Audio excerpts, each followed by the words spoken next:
तो तारीख है 31 दिसंबर 2025, साल का आखिरी दिन, और हम लोग बात करने वाले हैं इंडियन क्रिकेट में हुई गलतियों को लेकर, खासकर जो इस साल बहुत सारी गलतियां हमें देखने को मिली है इंडियन टीम मैनेजमेंट की तरफ से, इंडियन कोचेज की तरफ से खास करके, और सेलेक्टर्स की तरफ से। अब जो आज हम बात करने वाले हैं वो बात करने वाले हैं श्रेयस अय्यर को लेके, क्योंकि उनकी फिटनेस को लेके जो अपडेट्स आ रही हैं वो कहीं ना कहीं हम लोगों के लिए कंसर्निंग है। साथ ही क्या ऑप्शन हो सकता है अगर श्रेयस अय्यर नहीं खेलते हैं तो, और इसके साथ साथ मोहम्मद शमी वो अचानक से टीम से कैसे बाहर चले गए हैं और वो कब वापस आएंगे, इस पर बात करने के लिए धर्मेंद्र जी हमारे साथ मौजूद है। सर, जिस तरीके से बात हो रही है, श्रेयस अय्यर से शुरुआत करते हैं, जो एक चोट लगी ऑस्ट्रेलिया के खिलाफ सीरीज में, और जिस तरीके की फॉर्म में, खासकर वनडे क्रिकेट की यहाँ पे हम लोग बात कर रहे हैं, वनडे क्रिकेट में जिस तरीके से श्रेयस अय्यर नंबर 4 की पोजीशन को युवराज के बाद संभाले हुए हैं लगातार, वो जो इंजरी है, अब लगा था कि ये सीरीज में वो अच्छे से खेलने आएंगे, वो फिट होके आएंगे। अब अपडेट आया है कि उनका वजन जो है वो 6 kg कम हो गया है। इसके साथ साथ जो उनकी चोट है उसको लेके अभी तक क्लियर मतलब कुछ आ नहीं रहा है, क्लैरिफिकेशन दी नहीं गई है। तो क्या आपको लगता है कि ये जो हमारा रोड टू वर्ल्ड कप 2027 है वनडे क्रिकेट का, उसके लिए ये बहुत बड़ा झटका है हमारे लिए कि श्रेयस अय्यर को ज़्यादा मैचेस नहीं मिल पाएंगे वनडे मैच? नहीं, झटका तो है। जब आपका कोई टैलेंटेड प्लेयर, अगर जो जिस टाइप के प्लेयर हैं श्रेयस अय्यर, अगर आप बीच में नहीं रहे तो उसका काफ़ी नुकसान उठाना पड़ा है।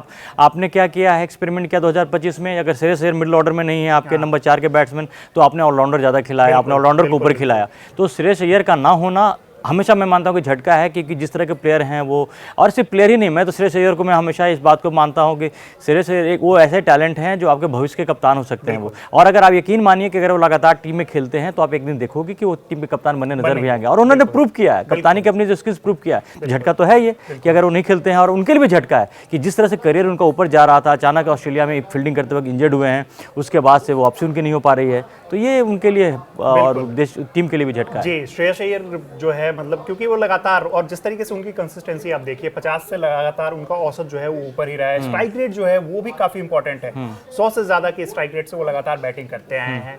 अगर श्रेयस अय्यर आपको लगता है कि नहीं, इसमें सिलेक्शन नहीं हो पाता है, तो आपकी नजर में कौन कौन से ऑप्शंस नजर आ रहे हैं? क्योंकि लगातार सोशल मीडिया पे जो बात हो रही है वो बात हो रही है सरफराज खान की, उसके साथ साथ बात हो रही है ऋतुराज गायकवाड़ की, और उसके साथ साथ बात हो रही है देवदत्त पडिक्कल की। तो आपसे अगर मैं जानना चाहूँ कि इन तीनों में से कौन सा ऑप्शन आपको ज्यादा बेटर लगता है नंबर 4 के लिए? देखिए, नंबर 4 के लिए मैं समझता हूँ कि ऋतुराज गायकवाड़ हमेशा आपके लिए, वो भी अगर उनका खेल देखे तो कुल मिलाकर के श्रेयस अय्यर की तरह ही है, काफ़ी कंसिस्टेंट हैं, एक अच्छे टैलेंटेड बैट्समैन हैं। फिर उनकी बात उनमें एक एडिशनल चीज़ कप्तानी वाली बात उनके अंदर भी आती है, और आपने अगर जब उनको मौका मिला है उन्होंने प्रूव किया है।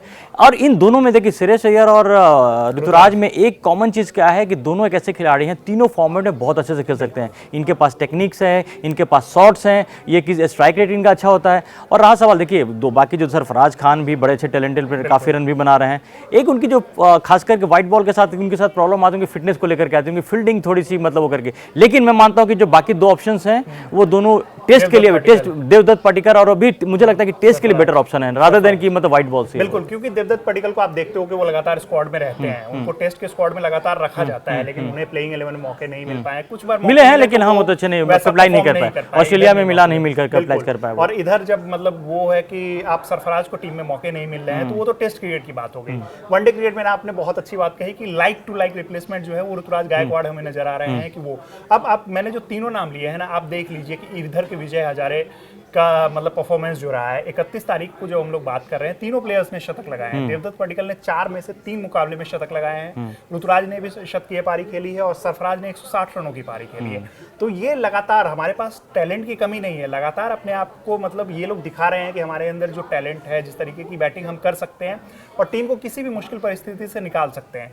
लेकिन ऋतुराज को लेकर एक और चीज मैं समझना चाहूंगा कि जिस तरीके से उनको कभी कभी कहा जाता है कि नीचे जब वो खेलेंगे तो स्ट्राइक रेट वाली जो चीज है वो कहीं ना कहीं कंसर्न बने। आपको लगता है कि ऋतुराज को देख करके ऐसा? नहीं, ये बिल्कुल ऐसे देखिए, अगर आप, बल्कि मैं तो उल्टी बात करूंगा, ऋतुराज या श्रेयस अय्यर, इनमें ये ऐसे बैट्समैन हैं कि इनको चाहो तो आप ओपनिंग से लेकर नंबर 4-5 तक कभी भी खिला सकते हो। ये इनका एक टैलेंट है, ये एक बड़ी बात होती है। आपके सामने एग्जांपल है ना, विराट कोहली को देखिए आपने, Virat Kohli number 4, number 3 test में नंबर 4 खेलते रहे, ओडीआई उसमें नंबर 1 ओपनिंग भी की उन्होंने। तो ये अगर किसी प्लेयर में अगर ऐसा टैलेंट होता है तो ये आपके लिए तो एडवांटेज है, क्योंकि देखिए भारतीय टीम में अगर आप देखो तो फ्लेक्सिबिलिटी बहुत मैटर करती है।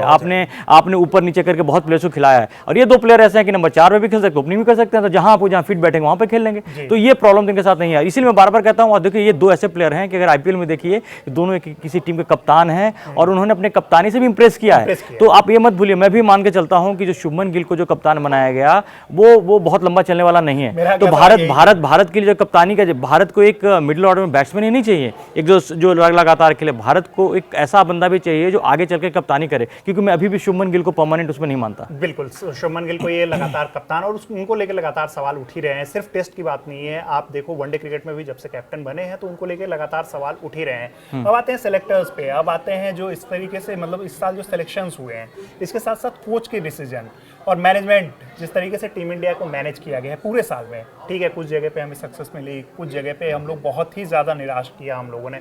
आपको क्या लगता है कि मैनेजमेंट को किन गलतियों से सबक लेनी चाहिए, कोच को हमारे किन गलती से सबक लेनी चाहिए, सेलेक्टर को किन गलती से सबक लेनी चाहिए? क्योंकि मैं एक प्लेयर का नाम लाना चाहूँगा, यहाँ पे जिक्र करना चाहूँगा, मोहम्मद शमी।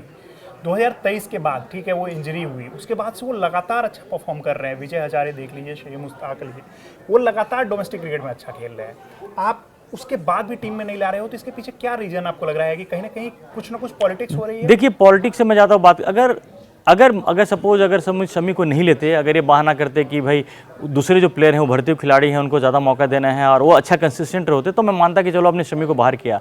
लेकिन जिस तरह से टेस्ट क्रिकेट में आप हारे हो, खासकर अपने घरेलू सीरीज जिससे हारे हो, वैसे में अगर आप हार रहे होते हो तो किसी ऐसे प्लेयर को बाहर करना जो आपके लिए यूटिलिटी उसकी ज़्यादा हो सकती है, वो समझ में नहीं आता। हाँ, अगर मोहम्मद शमी को बाहर रखते कि अब मोहम्मद शमी का चलो खेल हो गया, अब उनकी उम्र हो गई, फास्ट बॉलर हैं, तो हम ऐसे फास्ट बॉलर को मौका दे रहे हैं जो कंसिस्टेंट आपको दूसरे मैच भी जिता रहा है, तब तो फिर वो होता। लेकिन ऐसा हुआ नहीं।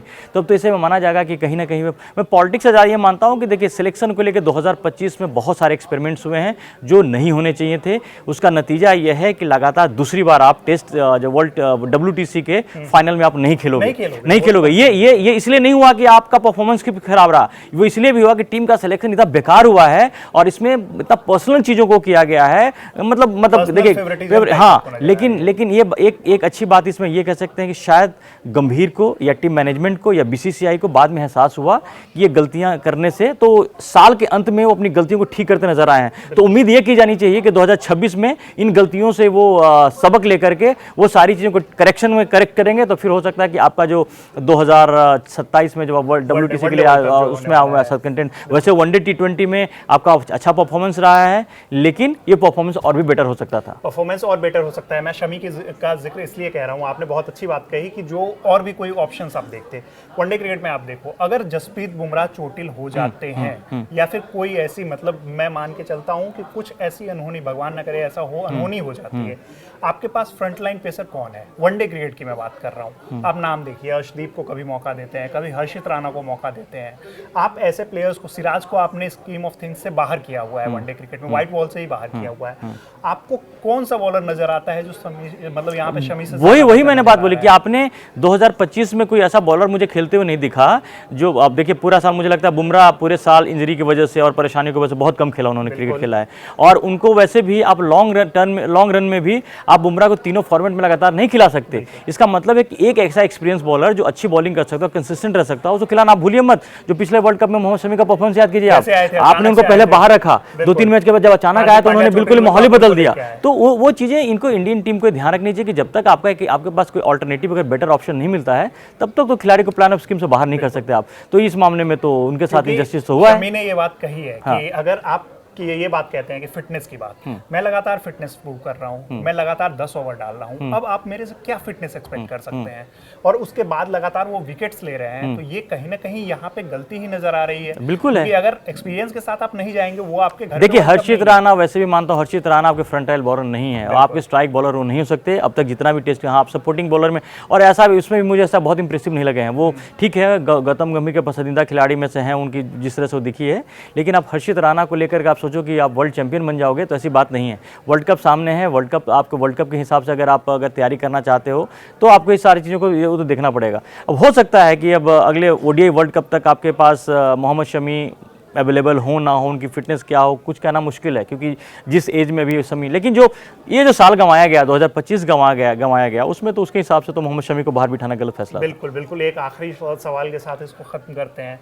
अब जो आपने बात कही, बहुत अच्छी बात मुझे लगी कि आपने कही कि जब साल खत्म होने वाला था तो सेलेक्टर्स और जो कोचिंग एहसास हुआ, गलती का एहसास हुआ। क्या ईशान किशन को आप मानते हैं कि जो टीम में लेके आया देखिए गया, वही गलतियां ठीक है ना, गलती ठीक करने में देखो श्रेयस अय्यर को टीम, देखिए श्रेयस अय्यर को तो खैर इंजरी की वजह से भी बाहर थे, लेकिन इसके बावजूद अगर आप देखेंगे जब से गौतम गंभीर बने तो श्रेयस अय्यर के साथ वो जस्टिस नहीं हो पाया। मैं मानता हूं कि श्रेयस अय्यर तीनों ही फॉर्मेट में आपकी टीम में होने चाहिए। आपको पहले उन्होंने टेस्ट क्रिकेट से बाहर किया, उनको आपने ठीक है ओडीआई में रखा, कभी टी20 में खिलाते हैं, कभी बाहर रखते हैं। तो इंजरी तो अभी हुई ना, ऑस्ट्रेलिया दौरे पे हुई, उसके पहले भी तो एक तो एहसास, पहली गलती करेक्शन हुआ कि श्रेयस अय्यर, चलो इंजरी के बाद बहाना हुआ कि इंजरी में बाहर थे। ईशान किशन टैलेंटेड प्लेयर हैं, आपके अच्छे विकेट कीपर भी हैं, ऑप्शन भी सब कुछ है, बाएं हाथ के खिलाड़ी हैं कि उसका एक एडवांटेज के पास, आपने उनको हमेशा बाहर रखा, वो एक करेक्शन होता नजर आया। और मुझे लगता है बॉलिंग में भी धीरे धीरे हर्षित राणा को अब शायद गंभीर को लग गया है कि आपके फ्रंट एंड बॉलर नहीं हो सकते हैं, तो वो हो सकता है फिर इसके करेक्शन के तौर पर आपको मोहम्मद शमी भी 2026 में वापस टीम में वापस नजर आए। बिल्कुल, तो उससे पहले क्या न्यूजीलैंड सीरीज में भी हम लोग देख रहे हैं मोहम्मद शमी को? हाँ, मुझे लगता है न्यूजीलैंड को हल्के में नहीं लेंगे। न्यूजीलैंड पिछली बार आपको टेस्ट सीरीज हरा के गया, यहाँ से घर पे हरा के गया, और न्यूजीलैंड की टीम हमेशा याद रखिए कि व्हाइट बॉल में एक ऐसी डेंजरस टीम है, खास करके जब वर्ल्ड कप आता है और आपको वर्ल्ड कप भी खेलना है, तो उसमें मुझे लगता है कि गंभीर इसको न्यूजीलैंड के दौरे को वर्ल्ड कप की प्रिपरेशन के हिसाब से भी खेलेंगे, और आपके पास ज़्यादा मौका भी नहीं है, तो मुझे लगता है कि शायद इसमें ये इन चीज़, अब जो बेस्ट ऑप्शन है उसके साथ टीम मैनेजमेंट आएगी। बिल्कुल, तो क्या आपको भी लगता है कि मोहम्मद शमी जो है, क्योंकि न्यूजीलैंड सीरीज को लेकर अनाउंसमेंट जो है वो 1-2 दिन के अंदर हो जाएगी, ऐसी तारीख जो मीडिया रिपोर्ट्स में बताई गई है वो 3 और 4 तारीख है कि जिसमें टीम का अनाउंसमेंट हो सकता है। आपको लगता है क्या कि शमी को टीम में होना चाहिए, और आपको लगता है कि क्या शमी को चुना जाएगा? कमेंट बॉक्स में हमें ज़रूर बताइएगा। देखते रहिए कड़क। धन्यवाद। Thank you.